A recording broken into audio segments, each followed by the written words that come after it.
taranja ayady MMA io ndray mixed fighting izay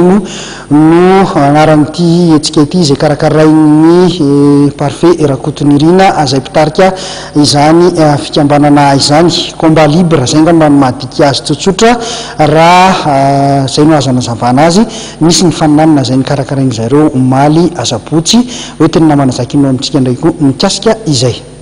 katrikady misa 7 no nentin'ny perfect MMA fighting nanamarika ny hetsika no karakarainy tetsy amin'ny cercle franco malagasy anosy nantsona hoe première rencontre MMA classe D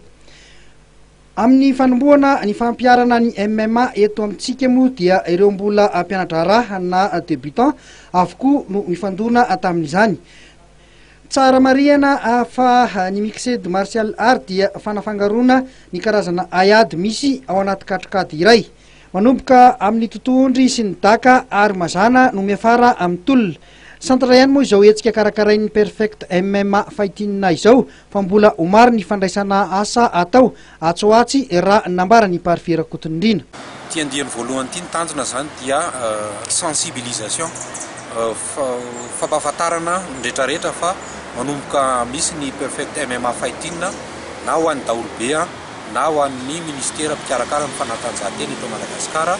ary indrindrandrindra koa ho an'ny eto amin'ny Océan Indien sy ny international MMA federation. Aorinan'izao andiany voalohany zao inona ny hoe zavatra ho ataonareo indray? Aorinan'izao dia mitohy ny fampiofanana ireo artiste na combattant, mitohy ihany koa ny fampiofanana ny mpampianatra sy ny juge arbitre.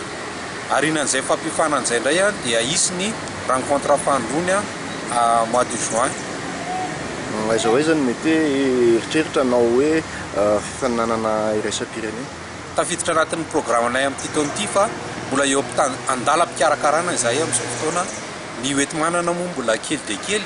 dia anasana ihany koa ireo mpanohana fanatanjahantena mba hiara-iasa ny perfect MMA fighting.